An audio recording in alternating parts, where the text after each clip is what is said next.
आमच्याकडे तुझा खडा आहे, पण त्याचं काय करायचं ना हेच कळत नाहीये. म्हणूनच म्हणते माझा खडा द्या. तुम्ही कवड्या घ्या ना, मला नकोत कवड्या. दे मग.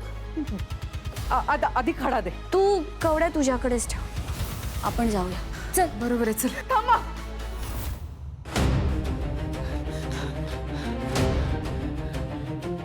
ताई अगं, आत्ता थांबून काय फायदा आहे?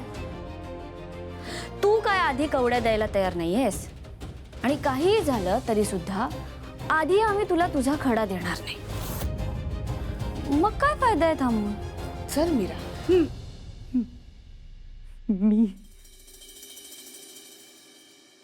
मी आधी कवड्या देते. नक्की? हे बघ, काही खेळ खेळणार नाहीस ना? मी म्हणाले ना, मी कवड्या द्यायला तयार आहे म्हणून.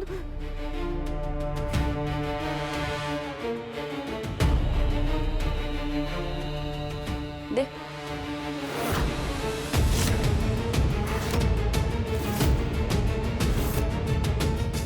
दे.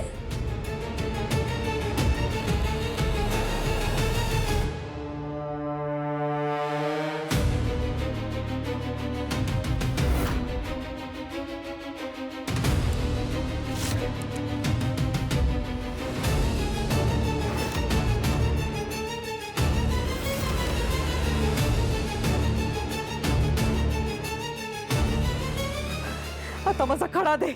नाही, तुला तुझा खडा आत्ता मिळणार नाही. म्हणजे मी ठरल्याप्रमाणे कवड्या दिल्या ना, मग मला माझा खडा हवाय. मला माझा खडा हवाय. तू दिलेल्या कवड्या खऱ्या आहेत कशावरून? काय बोलतीस तू? त्या कवड्या खऱ्या आहेत. नाही नाही, तू तुझ्या जादूने जर खोट्या कवड्या तयार केल्या असशील तर, आणि त्याची शहानिशा करायला आम्हाला आजची अख्खी रात्र हवी. बरोबर. तुम्ही दोघी माझ्या बरोबर खेळ खेळू नका. आम्ही तुझ्यासोबत खेळ खेळतच नाही आहोत. आम्हाला फक्त खात्री करून घ्यायची. पण हे योग्य नाहीये.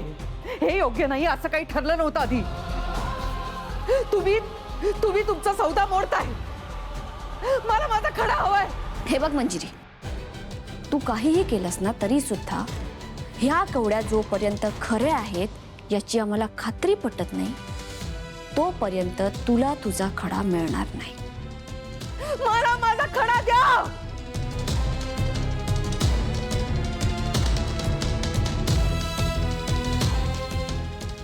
ताई, मी म्हणाले होते ना तुला, हिला सौदाच करायचा नाहीये. अगं, तू ना एक काम कर, हे घे, तुझ्या या कवड्या घेऊन टाक. आम्ही हा खडा नष्ट करून टाकतो.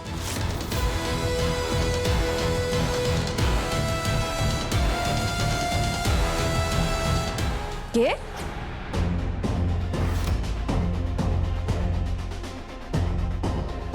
घे ना. ठीक आहे.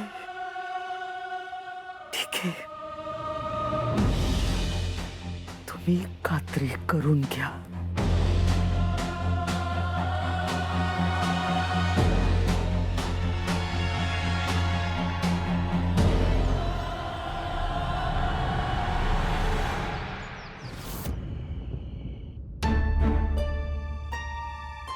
दिवस कसे बदलतात. या दोघी लहान असताना मी त्यांना सारखी इथे जाऊ नका, तिथे हात लावू नका म्हणून सांगायचे. आज मी या जगात नाही, तरी या दोघींनी मला इथे जाऊ नको, तिथे जाऊ नको असं म्हणून मला इथे कोंडून ठेवलंय. पण हरकत नाही. त्या कवडीपेक्षा ही खोली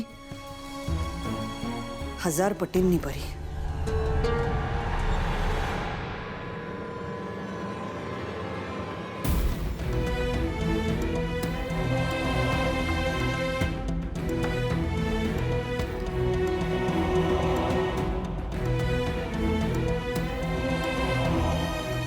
काय झालं? आई, ते मंजिरी. मंजिरीचं काय? मीरा बोल. आई, मंजिरीच्या पराभवाची सुरुवात झाली आहे आणि ती आपल्या जाळ्यात अडकली आहे.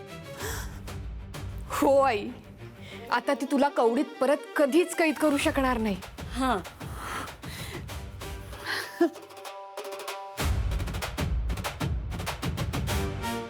आई, आता आमच्यापासून तुला कुणीच दूर नाही करू शकत.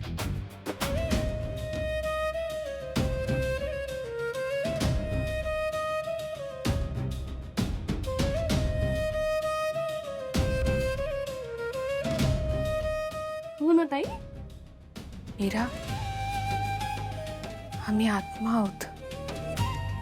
आत्ता आपण संकटात आहोत म्हणून आपण एकत्र आहोत का? आज ना उद्या आम्हाला मुक्त व्हावंच लागेल.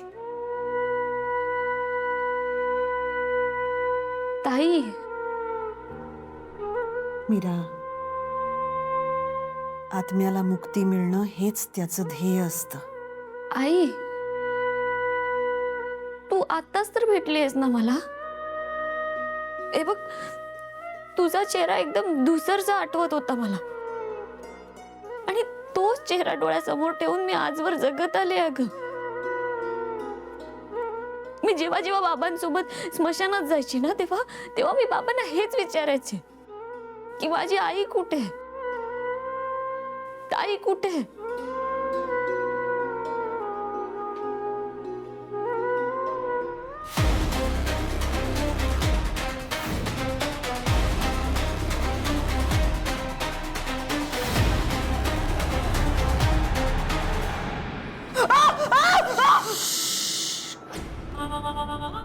माया, आज तू जे काही पाहिलेस ते कधीच कोणालाच सांगायचं नाही, कळलं? नाही नाही नाही, मी का सांगेन कोणाला? मी कोणाला सांगणार नाही. आणि मी तुमच्या अगेन्स्ट सुद्धा जाणार नाही. मी तुमच्याच साईडने, मी खरंच तुमच्याच साईडने. वेळेत समजलीस.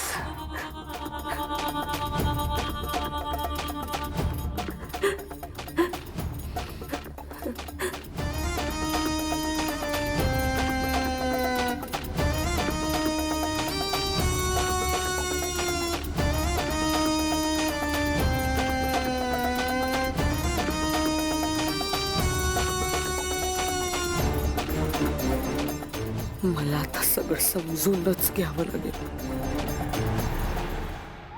तुम्हाला माहितीये, मी मी महागौरी मातेशी अबोला धरला होता.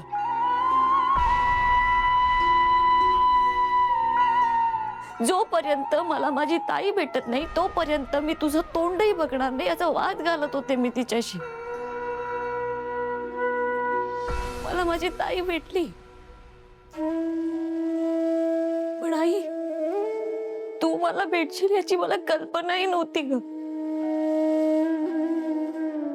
जेव्हा बाबांनी मला सांगितलं ना की तू या जगात नाहीयेस, मी ते आपल्या चुलीकडे बसून खूप रडले होते. मला तू हवी आहेस ग, मला हवी आहेस तू आई.